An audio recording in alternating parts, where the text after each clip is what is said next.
These two guys have Minnesota sports flowing in their veins. Mackie and Judd on SKOR North and SKORNorth.com. Reckless speculation.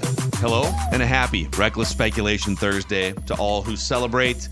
This is a day where we bring our friend Darren Doogie Wolfson from the 5 Eyewitness News Sports Department into the show for some speculation, some inside information about your favorite Minnesota sports teams. He was in Denver earlier this week, Wolves and Nuggets. Let's speculate recklessly on the hope for the Minnesota Timberwolves here, Doogie. Are you done? Have you bailed? Has the team bailed? Did the team start packing up, making tea times in Denver already? What is the vibe around this team right now, several hours before their season is on the line? All right, well, hello, boys. Happy Reckless Speculation Thursday. Being in the visiting locker room late on Tuesday at Ball Arena in Denver? No, Phil. They were not making plans to head to Cancun as soon as Saturday. They are anticipating being back in Denver for a Game 7 on Sunday. But from what I saw on the court on Tuesday in Game 5, they seem tired, beat down. And I get it, right? Like, no Mike Conley Jr., right? What was the psyche heading into that game on Tuesday? I really think, and I think, Judd, you alluded to this on social media. You go back to Sunday, Game 4. If you go back and watch some of the vibes post-game, like, I felt like there was this defeatist attitude after that Game 4 when it was 2-2. That when we ultimately look back at this series, if they end up losing tonight or lose Sunday, if they don't advance to the Western Conference Finals, it is Sunday. Not necessarily Tuesday, but Sunday. That is the one, right? Because Ant was so good. Nobody else showed up. You missed 9 free throws. That is the game. But I can tell you the vibe from, people on camera, off camera, being at that arena on Tuesday, they certainly feel like, hey, we still have a fighter's chance. We like our chances. Even though we didn't win at Target Center Games 3 and 4, we feel like we can extend this series with a win tonight. The intriguing thing about that is, I think a lot of fans think, well, Game 3 was it because they got blown out and it became, and I'm with you completely. The Wolves blew out Denver in Game 2. The serve was returned in Game 3. And in a series that happens. Like, I'm not excusing it. It just does. But yeah, Game 4, because you essentially got the Jokic performance in Game 5 from your guy Ant in Game 4. And as I told Phil, Dukes, if anybody comes along and helps, and I'm not talking the whole team, I'm talking a couple of guys, I really think the Wolves win. And so that's the one game that I think you can look back at as the pivotal, because the problem with a series like this, guys, in my opinion, is there is no margin for error. So, if you get blown out, you get blown out. But if there's a game where it's like coin flip, which I think Sunday was a coin flip, that's a game, because when Jokic played like he did, good luck to you. Correct. We try to fault Gobert, and Phil and I'm not faulting Gobert. There's no scapegoat. Jokic kicked your ass. Yeah, when you're drawing, as Jokic can, Gobert way out there, close to the three-point line, trying to guard Jokic off the dribble, I'm not going at Gobert for that. Now, clearly, the Wolves need to make some adjustments in that regard. I think we're going to see that again tonight, right? Jokic, not necessarily Gordon, certainly not Murray, bringing the ball up, initiating the offense. So what is your counter? To me, if you're going down tonight, have Michael Porter Jr. beat you. He hasn't shown really much of a pulse in this series. I'm surprised. Kentavious Caldwell-Pope finally made some threes in Game 5. But, if you're going down tonight, let Kentavious Caldwell-Pope, Michael Porter Jr. beat you. But you need to throw, if Gobert's drawn out, there needs to be another body. Heck, how about this? Well, a couple things, by the way. Mark Davis is the lead official tonight. He was the lead official in Game 2. That's the ref that Michael Malone got into the face of. Interesting. If there's any advantage, if you want to look at the lead official and say, okay, that's a win for the Wolves, I think this is it. So that is good for tonight. Doesn't guarantee victory by any stretch, but Mark Davis. So that's the one that Jamal Murray threw the heat pack in the direction of.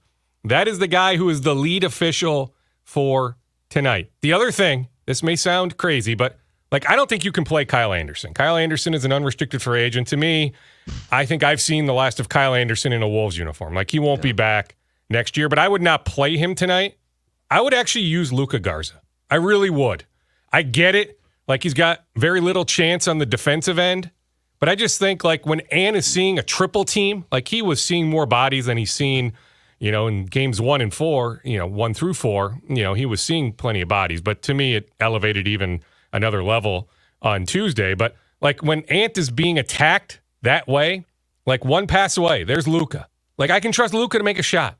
I don't think it's necessarily going to happen, but that is one adjustment I wouldn't mind seeing tonight, because there has to be some sort of adjustment tonight. I'd like to see Luka Garza get a handful of minutes.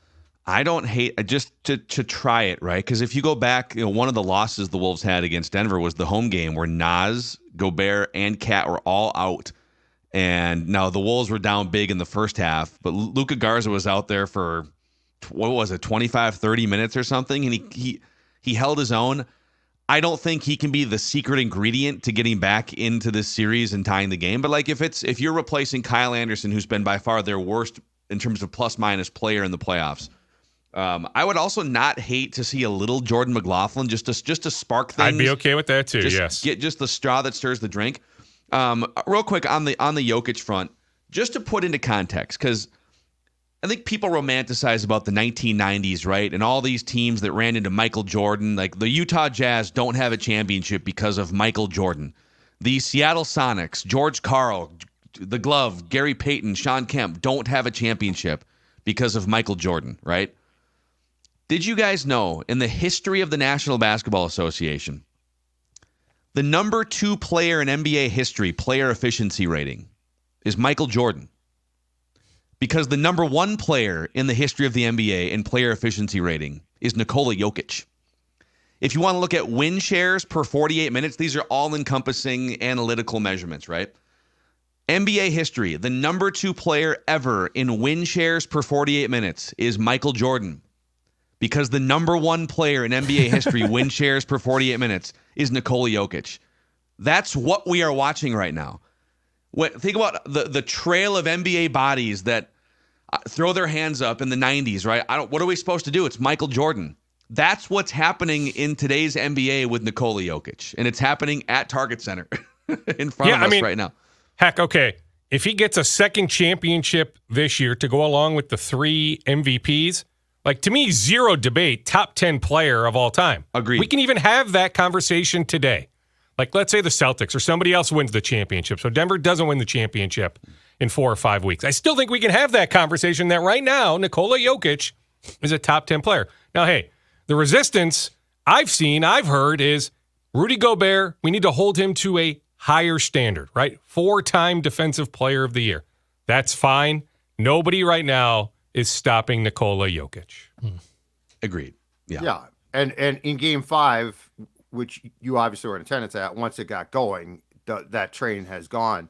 What is the update on Mike Conley for tonight? Because it definitely seemed, and I heard basketball people far smarter than I say, that Conley's absence played a major role in some of the issues that Ant had in that last game.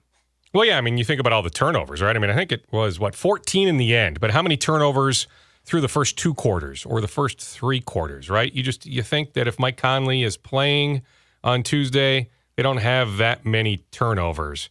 I was at shoot-around on Tuesday morning, and he was moving relatively well. There was a decent amount of optimism leading up to tip-off. Ultimately, it was his call. Like, he knows his body better than anybody. He said, I can't do it.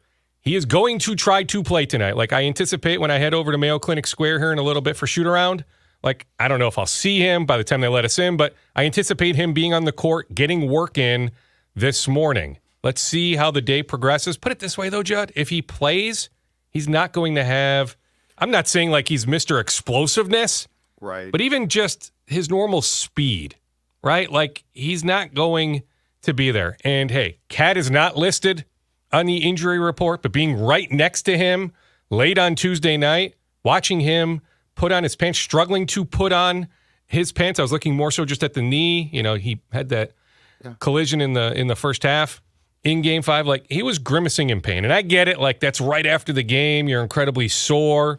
You know, a day of treatment yesterday, more treatment today. There was no reason to put him on the injury report. But I firmly believe that Cat is not 100% either.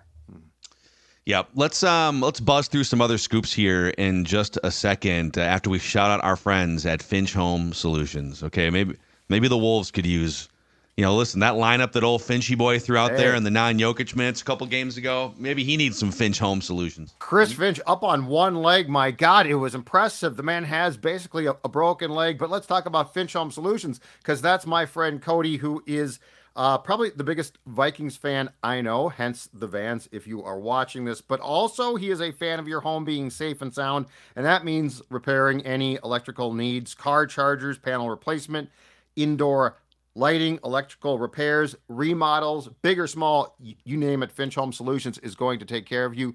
Fast, courteous, professional, absolutely outstanding. So if you have a project, let's say you're redoing your kitchen, guess what? A lot of wiring work, Finch can do that. Let's say that you just need an outlet replaced, Finch can do that. 612-357-2604 or more easily, FinchHomeSolutions.com, FinchHomeSolutions.com, and make sure you tell them the boys from SKOR North and Purple Daily told you to call them up or check in with them. And that's fixing the interior of your house. How about the outerior, the exterior, the outerior? I like the outerior. I went to journalism school. That's right. Okay, go Huskies. You did? You graduated? I did. I switched to more of a marketing path. That makes one of us. Because I was interning for Doogie, so I was already getting a lay of the land in the industry. But you can maximize your landscape's potential with our friends at Bachman's. 7 metro locations around the Twin Cities. You can find Bachman's over Minneapolis, Apple Valley, Eden Prairie, Plymouth, Fridley, Maplewood, Cedar Acres, Lakeville. You can just walk in and say, somebody, anybody, a horticulturalist. Is there a horticulturalist inside Bachman's that can help me and my family put together an amazing outdoor oasis? How can I take advantage of sunlight, of the shade areas? Teach me, people at Bachman's, and that's what they are there for. You can walk in. You get, by the way, 15% off pallets of mulch right now. Easy delivery to your home. They will deliver mulch to your home at Bachman's. 15% off pallets of mulch. It's all about creating that outdoor oasis for you. Landscaping season is here. Stop into Bachman's in the Twin Cities. Real quick before we get to the rest of Doogie's scoop bag, I just got a funny text from somebody, let's just say very close to the Timberwolves organization, who said Finch needed to take in Denver after Game 5, $500 from every player, stick it in an envelope, and put it in the rafters of the visiting locker room, just like Doc Rivers did back in 2008, and say, if you guys want your $500 back, you got to win Game 6 and come back here to get the envelopes out of the rafters in Game 7. Having been in that Ball Arena visiting locker room, I don't even know if there's an area. What a tight fit. But yeah, no, I get it. I mean, whatever you can do to motivate your squad, right? I mean, think about Mike Malone after Game 2. So think about this time last week. How much has shifted in just 1 week? Think about the conversations we were having last Thursday compared to today. So much has changed. But Mike Malone, he put together a clip, or had one of the video guys put together a clip of Charles Barkley, other talking heads declaring series over. Denver is cooked right now. Who knows how to quantify exactly how much that helped Denver heading into Game 3. But yes, whatever motivational tactic or tactics you can apply, it's all on Chris Finch right now. You have to make adjustments, not only, strategically, schematically, but yes, motivation-wise, there has to be something different with the tone of the dialogue today heading into tip-off. Yeah. So, okay, what else is in your scoop bag here, Doogie? Let's empty the bag.